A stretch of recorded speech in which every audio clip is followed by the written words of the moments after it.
refuse to lose. I'm built to win. Apply myself, I filled it in.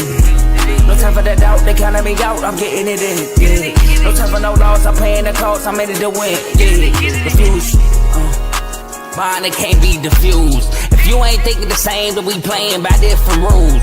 You can't see the vision, we living at different views. Until we complete the mission, keep getting up, never snooze. I walked a mile in my shoes, had the mind of a fool, chasing diamonds and jewels. Trust me, I was confused. Started minding my business and used my mind as a tool. Ended up finding my purpose and found the time to get to it. They told me I couldn't do it, they told me I couldn't make it. They sold it, could never break it. That's sadly mistaken. I need a piece of the pie, I want it so bad I can taste it. They told me like Toby, keep on running, toes they gon' take them. Refuse to lose, built to win. Apply myself, I filled it in. No time for the doubt, they counting me out, I'm getting it in. Yeah. No time for no loss, I pay for the cost, I'm winning to win. Yeah. Refuse to lose, I'm built to win. Apply myself, I filled it in. No time for the doubt, they counting me out, I'm getting it in. Yeah. No time for no loss, I'm paying the cost, I'm in it to win. Yeah. Refuse. Welcome back to CTC. I'm your gracious host, Carl, and I'm back with another episode. And today we have the second day of the round of 32 in the NIT and the second day of the round of 68 in the March Madness tournament. Now, as you can see, my NIT day yesterday went marvelous, 6-2. My losses were Yale, which Nick Townsend missed 4 free throws down the stretch. Trevor Mullen took a bad step back late in the ball game, literally with like seconds left. I think that was more so of a sale. Yale should have won that game, but it is what it is. Shout out to UNCW, UNC Wilmington for getting the dub. Shout out Patrick Wessler, big buckets down the stretch in that game. And my other NIT loss was the Tommies. I did pick the Tommies as dogs against Seattle, and Seattle won that game. Now, I didn't really watch that one because that one was on ESPN Plus. And I had my quad box going with YouTube TV with the SMU Texas game, Auburn, South Alabama, Tulsa, Stephen F. Austin, which went to overtime. Tulsa won that game in overtime. But, yeah, the Tommies did end up losing on the road to Seattle. So, shout out to Seattle for advancing. Now, dogs in the NIT yesterday went 7-1. UNC Wilmington obviously covered being a dog and winning outright. Liberty, which I gave y'all on CTC, was a dog and won outright. Wyoming was down to 5.5, lost by 4, so they covered. Davidson, they lost by 4, so they covered. I think they were as low as 6.5, as high as 8.5. Now with the Oklahoma State game, I looked to see who was not playing. Anthony Roy, Victorious Miller, and Coleman. Nothing was out there about them. That suspension thing I found out about this morning. No idea they were not playing. But Oklahoma State, shout out to Kanye Clary and the boys, was able to get the dub. Stephen F. Austin looked like they were about to win the game against Tulsa, but Tulsa forces overtime and wins it. But Stephen F. Austin covered. I did tell y'all to take the points with Stephen F. Austin because I did myself. So that covered. Auburn won, but only by 11. South Alabama. I even said on my show, I don't think Auburn's going to cover that 17.5, 18.5 against South Alabama. And they did not.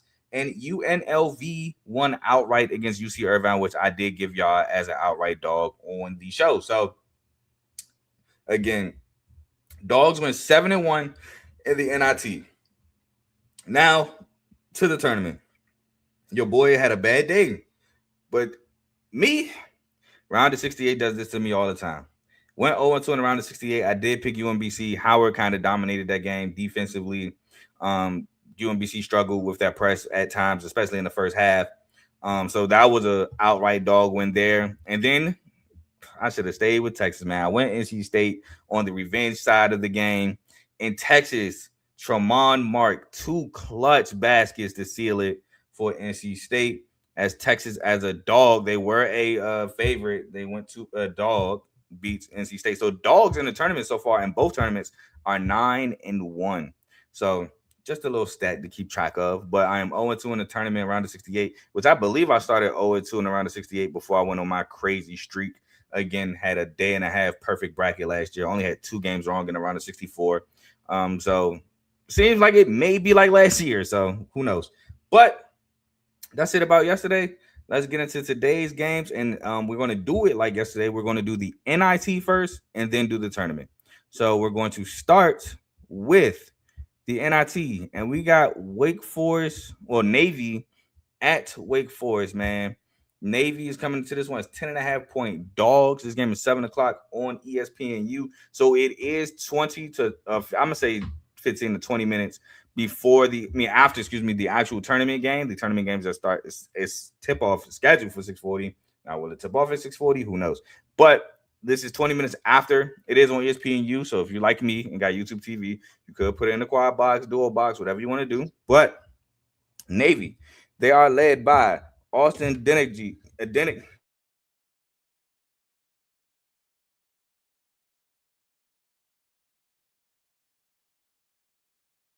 I don't know how I just muted myself, but we should be back. Austin Denergy is averaging 18 points per game, 4.4 assists, and 1.3 steals per game. Aiden Kehoe averaging 15.4 points per game. Let me make sure my mic is not. There we go. 15.4 points per game, 10.9 rebounds, 1.2 steals, and 1.2 blocks. Hold on. I'm sorry. I get like this sometimes. So that joint just said I was muted. I want to make sure. I'm going to go back in the stream real quick and make sure that I am not, or was not muted earlier. I'm so sorry, y'all. I got to do it now because now my mind's wandering like, man, was I mute this whole time? So give me 1 second. I'm about to pull up the stream on my phone. Now my mind's wandering like, man, was I mute this whole time? Let me mute my mic real quick. Give me 5 seconds.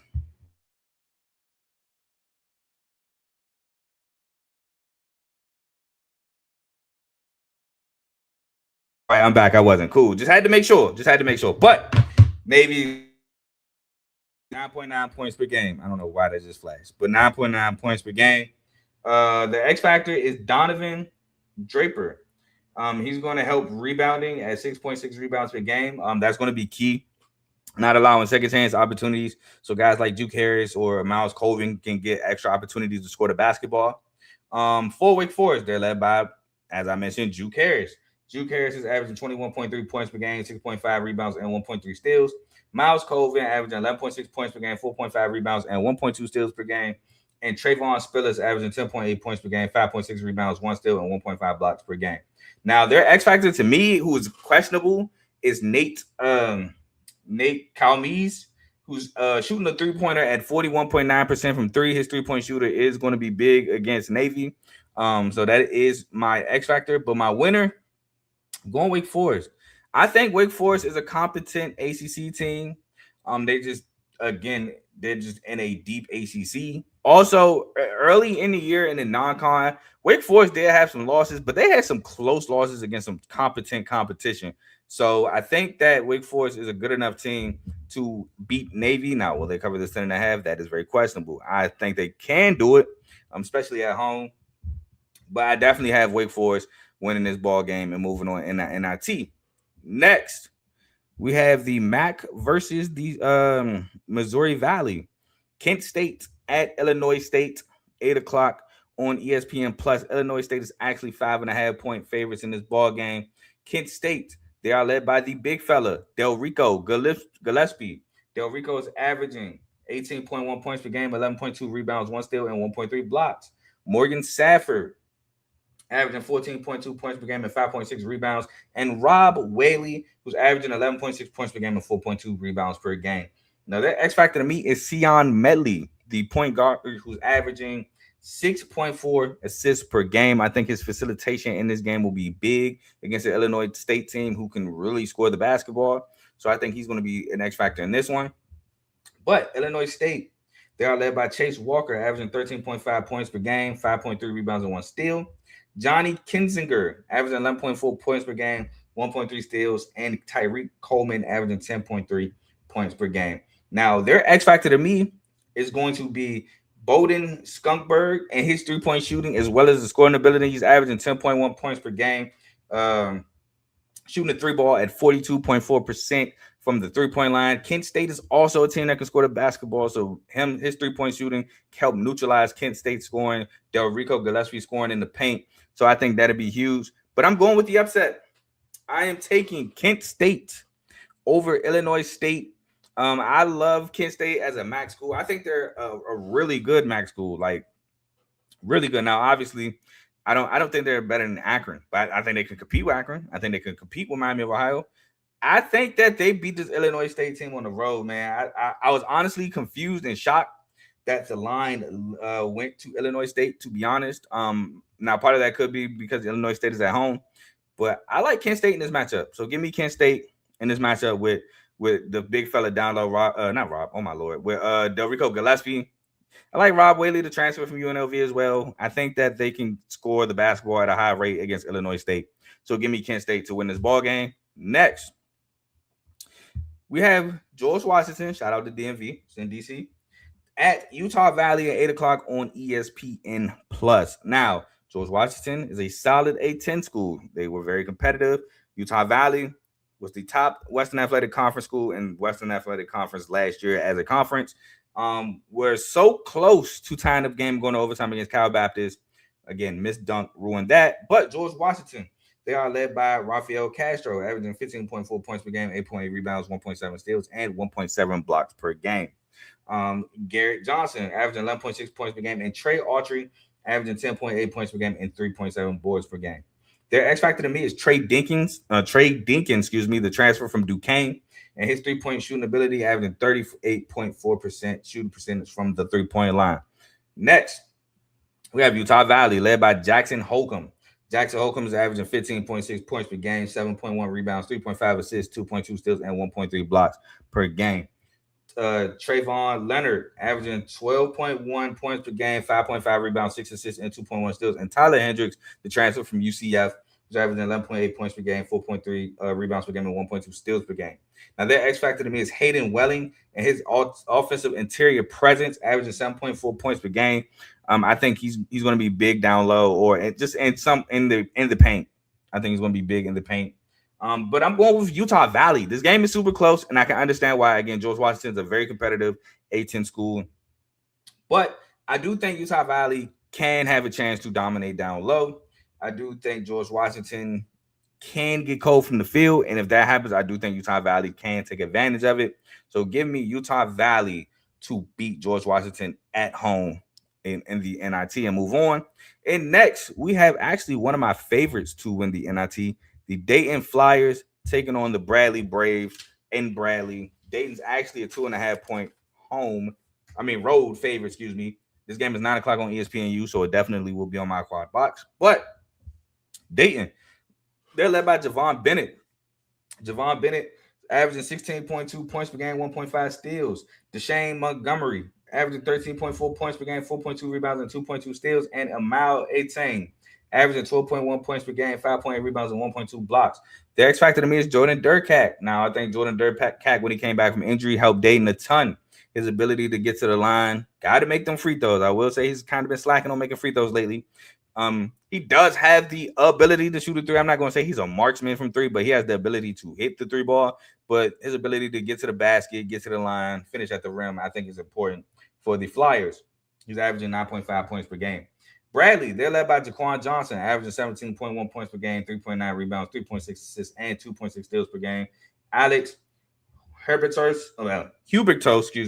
averaging 12.6 points per game, and Amet Jonovich averaging 8.2 points per game, 5.4 rebounds, and 1.3 blocks per game, the big fella. Now, the X factor to me is AJ Smith and his ability to help rebounding, have 5.3 rebounds and scoring 8.5 points per game. I think that's going to be big because you definitely want to keep Dayton off the offensive glass because Dayton already can score points. They play with good defense, but if you give them extra opportunities, they can run you out the building. But my winner is Dayton. Like I said, man, Dayton is one of my favorites to win the NIT. So I kind of spoiled that already. I think Dayton's a really good team. And Dayton was I don't want to say they was kind of close. They almost made a comeback to win the A-10 tournament. But I think Dayton gave the A-10 a scare and was I don't want to say kind of close, but they almost had a run to make the NCAA tournament. And I think that's going to fuel the NIT run to try to possibly win the NIT title. So give me Dayton to beat Bradley on the road as a 2.5 point favorite against the Braves. Next, we got my boy Po Boy King, who is I've seen questionable. I did see he was questionable. He did not play against Kennesaw State in the game they lost in the Conference USA tournament. I want to say that was the semifinals. But he is questionable. But they'll be taking on New Mexico, who y'all know I like New Mexico. They pissed me off at times, but I do like New Mexico. I love the pit, like I said on previous shows. It might be on my bucket list to watch a game at the pit. But again, Sam Houston, they're led by Po Boy King, who is questionable, averaging 14.1 points per game. Jacob Walker averaging 11.4 points per game. And Kashi Nat, Kashi Nat, he had a really good game against Kennesaw State. He averages 10.7 points per game, 8.3 rebounds, and 2.1 steals per game. Their X factor to me is going to be Vetsko Iliak, who's averaging 11.4 points per game, 6.4 rebounds. So his scoring and rebounding is going to be big against the New Mexico team, who plays defense really well. Offensively, they can struggle to score, but I think New Mexico plays really good defense. So they're going to have to get extra scoring, and I think he's going to be a guy where it's going to have to come from. New Mexico, they're led by Jake Hall, averaging 16 points per game. Tomislav Buhan, who's averaging 12.5 points per game, 10.4 rebounds, and 1.1 steals. And Dayton Albury was averaging 11.8 points per game, 3.6 rebounds, and 1.3 steals. Now, my X factor in this one is going to be Uriah Tenet. Uriah Tenet is going to have to take advantage of the Sam Houston defense and get buckets, whether that's coming off the bench or whether that's starting. He did start in their last game against San Diego State, where they lost by 2 in the conference semis. I believe that was the Mountain West Conference semis. They lost by 2. And he's averaging 10.4 points per game. So he's going to have to score buckets to help this New Mexico team. But my one is New Mexico. I just think New Mexico is just too much for Sam Houston. I can see Sam Houston, especially with no Po Boy King getting the scoring drought, especially with the size of JT Rock and Tomislav Buhan. JT Rock coming off the bench. JT Rock can also shoot with a 3-ball. But I can see Jake Hall kind of getting into the flow of the offense.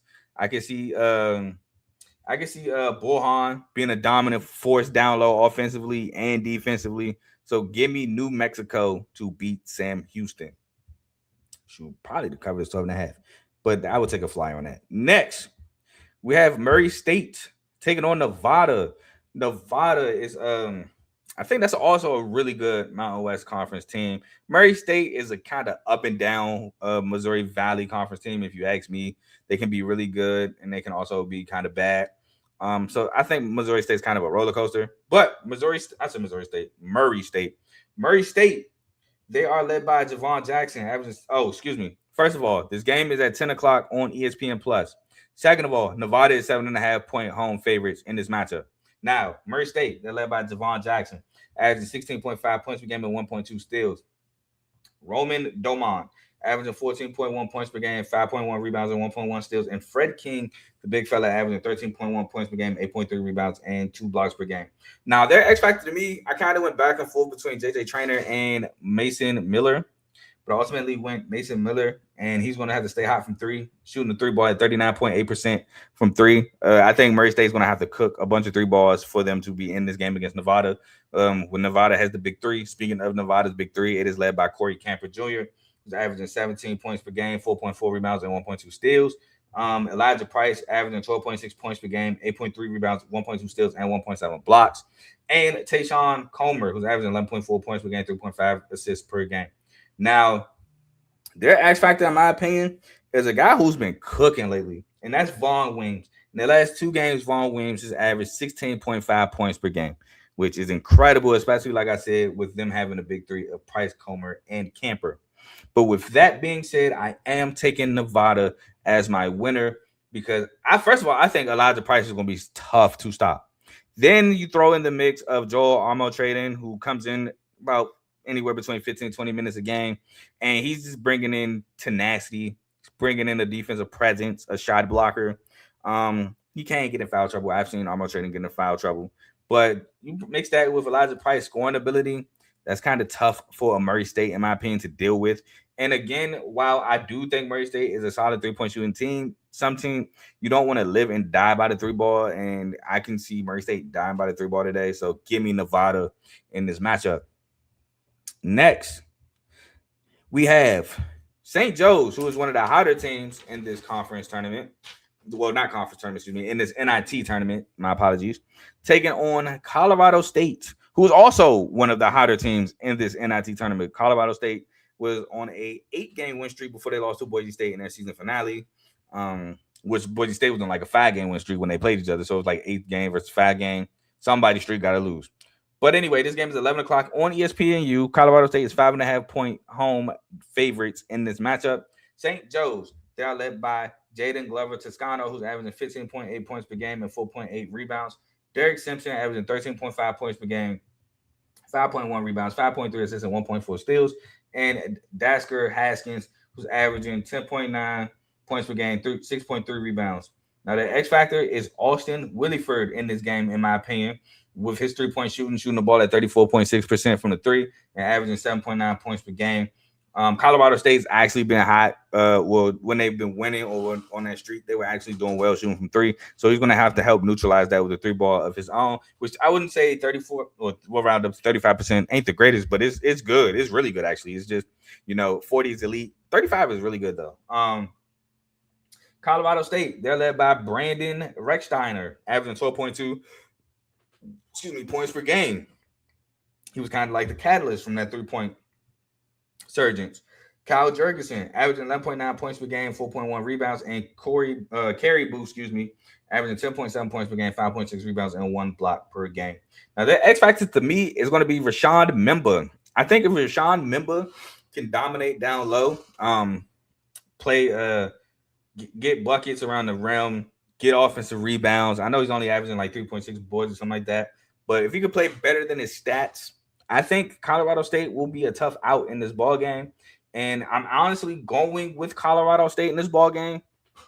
But I'm not going to lie to y'all. I am taking St. Joe's plus the points. I wish I could have got it at 6.5 like it was this morning. I did not. But I think Colorado State can win this ball game. But I think it's going to be a close one throughout. I can see St. Joseph possibly winning this game as well. Again, both teams were hot to end the year. Colorado State won 8-9. I think St. Joseph's ended on like a 6-game win streak or something like that. And it's 8-10. But both teams are super hot. So both teams could come out blazing. I think both teams are very I don't want to say physical, but yeah. I mean, I don't think Colorado State is super physical, but they're hard-nosed. I would say both teams are like hard-nosed. Like they get after it. So give me Colorado State, but I am taking St. Joe's plus the 5.5. And the last game, which I think this is going to be a battle of the guards. UIC, University of Illinois, Chicago, taking on the California Golden Bears. Cal is 5.5-point favorites in this matchup at home. This game is 11 o'clock on ESPN2. Now, for UIC, they are led by Ahmad Henderson, which I like Ahmad Henderson's game. He's averaging 12.1 points per game, super quick. Elijah Crawford averaging 14.1 points per game, 4.6 assists, and 1.4 steals. And Andy Johnson averaging 11.4 points per game and 3.5 rebounds per game. Now, the X factor to me is going to be Rashawn Washington Jr. In his last 3 games, he is averaging 16.7 points per game. It's 16.67, but hey, in basketball, we do one number after the decimal. So 16.7 points per game in his last 3, which is stupendous, especially against the Cal team who gives up, I would say, a lot of points. Now, Cal, they're led by their 2 guards, Day Ames, averaging 17.2 points per game, and Justin Pippen, averaging 14.3 points per game, 3.9 rebounds, 4.5 assists, and 1.8 steals per game. And they're also led by Lee Dort, averaging 8.3 points per game and 8 rebounds per game, which is very big for the Golden Bears. Now, their X factor to me is going to be Chris Bell and his 3-point shooting ability, shooting the 3-ball at 37.6%, which is 38 rounded up. And he's also averaging 13.4 points per game with that strap. So that's big. And that's why I'm taking Cal, because Cal has scoring from all over the place. Like I said, Chris Bell, Day Ames, Justin Pippen, you name it, they can score the basketball. And I think UIC, their guards can get up on you. They can play some defense, but I don't know if they can score the ball and match pace with Cal. So I'm taking the Cal Golden Bears to beat UIC at home. Again, UIC has to travel from Midwest time zone. So I think that's Mountain, right? No, Central time, excuse me. From Central time to Western or Pacific time, which that time difference, UIC hasn't been out there, I don't believe, all season. So who knows how that's going to treat them, how that's going to do with them. So give me the Cal Golden Bears to beat UIC. And we'll move on to the round of 64 for day 2. And we're going to start with Prairie View A&M taking on Lehigh. Now, Lehigh is 2.5-point favorites in this matchup. This game is at 6:40 on True TV. Prairie View A&M got here winning the SWAC conference tournament. Lehigh got here winning the Patriot League tournament. So shout out to them for winning their conference tournament. Shout out for them to making the dance. But Prairie View, they are led by Dante Horn, averaging 20.2 points per game, 4.5 rebounds, and 1.9 steals. Terrion Joseph, averaging 18.2 points per game, 1.1 steals. And Corey Wells, averaging 13.1 points per game, 7.1 rebounds, 1.2 steals, and 1.1 blocks per game. Now, their X factor to me is going to be Lance Williams. Lance Williams is averaging 21.3 points per game in his last 4. Actually, let me double check that because I feel like I might have did bad math there. But he has been balling his last 4. I can't lie to y'all. He's been going absolutely insane for Prairie View, and that was basically in the tournament, doing a heck of a job. I just want to check my math because something I don't seem right to me. I feel like I did bad math there, and I apologize if I did. Let's see. His last 4, he had 18, 18, 12, and 17. So, yeah, there's no way he averaged 21. My apologies. But let's do the math. We're going to do the math live. So, 18, 18, 12, and 17. Yeah, in the last 4, he's averaging 16.3. My apologies. I don't need my pen. He's averaging 16.3 in his last 4, which is still great. Still great. But Lehigh, they're led by Nasir Whitlock, who's averaging 21 points per game, 3.5 rebounds, and 1 steal. Hank Alvery, who's averaging 15 points per game and 6.9 rebounds and 1.1 steals per game and 1.8 blocks. And Joshua Ingram, averaging 10.6 points per game, 5.1 rebounds, and 1.4 steals. Now, their X factor to me is Edward Benoit, averaging 6 rebounds per game. It's going to have to be a force on the glass with Hank Alvery, with Joshua Ingram, getting boards and getting the ball down court, trying to get scoring opportunities.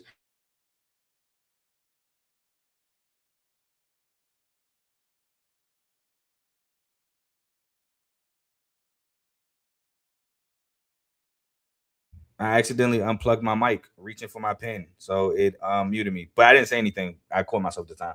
But I don't know why I'm having so many technical difficulties today. Excuse me.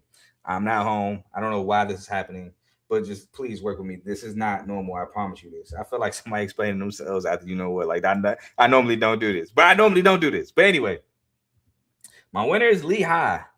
I do think Lehigh gets it done. Now, I've been going back and forth with this, especially with Lance Williams and his last 4 performances in the SWAC, mixed with Dante Horn. It seems like Prairie View can definitely score the rock. But I think Lehigh, man, I think Lehigh can match that intensity. I think Lehigh can match the scoring ability. I think Lehigh can get it done defensively as well. So give me Lehigh over Prairie View A&M. And now I'm pretty sure this is the game everybody's been waiting for. I can't wait to see it. It is the Miami of Ohio Redhawks. I'm sorry, Travis, still y'all are Miami of Ohio. It's literally in the abbreviation. Taking on SMU. SMU is 7.5-point favorites. This game is 30 minutes after Prairie View A&M and Lehigh. So it says 9:15, but again, it's 30 minutes after the previous game. And it's on True TV. Now, SMU 7.5-point favorites, just in case I didn't say so. But Miami of Ohio, they're led by Peter Suter. Peter Suter's averaging 14.6 points per game, 4.6 rebounds, 4 assists, and 1.4 steals. Brant Byers averaging 14.2 points per game, 4.1 rebounds per game. And Ian Elmer averaging 12.6 points per game, 6 rebounds, and 1.2 steals per game. Their X factor is Antoine Woolfolk, excuse me. I have tough time speaking. Dealing with, and this is their X factor because he's going to have to deal with you get Tuglow and Jaden Toombs, especially Jaden Toombs. Jaden Toombs has been playing very well his last 2 games, but he's going to have to deal with those 2 down low. And that's a tough matchup, tough ask for Woolfolk. But we'll move on to SMU, who is led by Boopy Miller. Boopy Miller is averaging 19.2 points per game, 3.9 rebounds, 6.4 assists, and 1.5 steals. Jerron Pierre Jr. averaging 17.6 points per game and 4.9 rebounds. And BJ Edwards, who is still questionable with that ankle injury. I just put him up here. He is questionable. Also, Casey Washington is also questionable for SMU. But BJ Edwards is averaging 12.7 points per game, 5.9 rebounds, 4.9 assists, and 2.3 steals. And their X factor to me is Jaden Toombs. Jaden Toombs in his last 2 games is averaging 14.5 points per game and 10 rebounds per game. So really great performances in his last 2 games for Jaden Toombs. And I think that he has the possibility to add on to those 2 performances against Miami of Ohio. But my winner, sorry, Miami of Ohio, I've been rocking with y'all all year, but I think y'all get y'all first ever 2-game losing streak. I am taking SMU. I think Yugi Tuglu and Jaden Toombs is just going to be too much down low. I think Miami of Ohio plays with fire way too much. They've been playing with fire all year. They just didn't get burned into the game against UMass in the MAC tournament. And if Miami of Ohio gets a lead, I don't know if they're going to feel it pyromatic. They feel like playing with fire again. While SMU, yeah, they kind of ended the season cold. I think that's in large part due to the BJ Edwards injury. But again, I think if SMU goes down, Miami of Ohio tends to let up leads. And you don't want to do that against an SMU team with 2 dynamic scorers in Boopie Miller and Jaron Pierre Jr. Also, I feel like Miami of Ohio can live and die by the 3-ball a little too much. So I'm going to take SMU in this matchup. Unfortunately for Miami of Ohio, they don't get past Dayton, even though this is technically a home game for them. I just got SMU winning this ball game. So that's all I got for y'all today. Now, I will be coming at y'all super early in the morning. Got somewhere to be early in the morning tomorrow, so I got to get it done. I don't think I'll be able to get on before the game start to do it after my obligation. Now, also, brackets locked tomorrow at noon, so make sure you check your bracket, look over it twice. Make sure you get your final bracket in before noon tomorrow, because after that, it's no more changing it. You got to live with it. You got to let it rock. Can't wait. It's going to be a fun day tomorrow. I know a lot of people excited. I'm excited. I mean, there's a lot of work that come with it because I got to write up all these pregame stuffs, but it's a great time in collegiate, just in sports period. Now, please like, comment, share, subscribe. I appreciate everybody for tuning in, but it helps the channel, it helps the network. Speaking of the network, we have multiple shows. We have the main show featuring Joe, Tomo, and Dave every Monday and Thursday between 7 and 8:30ish. That's the main show. Check them out. Next, we have Unfazed, who I just got the word probably about 5 minutes before I got online. That Unfazed will be tomorrow. So check out Unfazed tomorrow. That's featuring Joe and AJ. Probably got some Eagles topics. You know, the Eagles made a trade for Andy Dalton. I mean, that's not groundbreaking. They signed Hollywood Brown. I call him Bollywood Brown, but shout out to them for that. Next, we have BWT, Baseball with Teddy.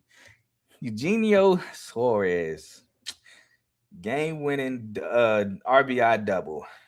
Well, yeah, game-winner, because that's what it was. Venezuela beats America. Second year in a row. Well, not second year in a row. Second time I watched America go to the finals in the WBC, and they lost.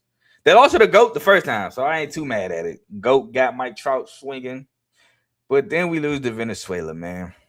We gotta stop being the bridesmaids and be the brides. I think that's what it's called when you keep being a runner-up. Anyway, we gotta stop being a runner-up and we gotta be the champs, man. And I know people want to be like, over schoolball. Blame the Tigers, don't blame schoolball. But anyway, make sure y'all tune in to WBC because the regular season is around the corner. I believe the regular season, if I'm not mistaken, is next week. If I'm not mistaken. Next, we have FFC Fantasy Football with Coach Coombs. Free agency's kind of died down. The draft is like a month away, so make sure you check into FFC for all your for the content he drops. Obviously, fantasy football season is over because football season is over. Next, we have RBO, Real Ballers Only, and my boy K left the game in the first quarter, man. But the Pistons got the dub. But NBA show featuring Vaughn, so make sure you check him out. We have Dave's Doghouse, highlights and lowlights of sport.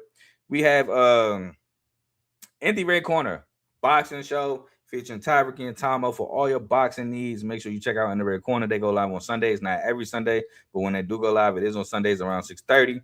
And then the last show we have for y'all, Zero Sports Talk with Griffey. That show is one of the new, not even one of, it is the newest show on the network. I don't think he's had a live show yet. I think he's only dropped pre-recorded episodes. So when they drop, just look out for him and make sure you tune in. But that's all the shows we have on the network. So please like, comment, share, subscribe to those shows as well. And if you like what you're listening to, stick with us. Again, I will be back tomorrow morning to talk about the round of 64 for just Thursday. Just Thursday.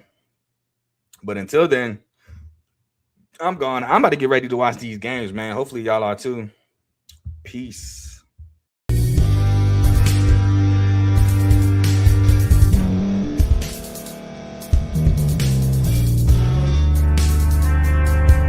Thank you for staying to the end. If you're watching this on YouTube, please like this video, subscribe, and also hit that notification button so you can be notified next time we put out a video. If you're listening on any podcast platform, subscribe and hit that notification button, y'all, so you can be notified we put out another podcast audio. And last but not least, hit that share button. No matter what you're listening to or watching it, hit that share button and send it to somebody that you know that would love to watch this episode you just listened to. So once again, thank you for staying to the end, and we'll see y'all in the next episode.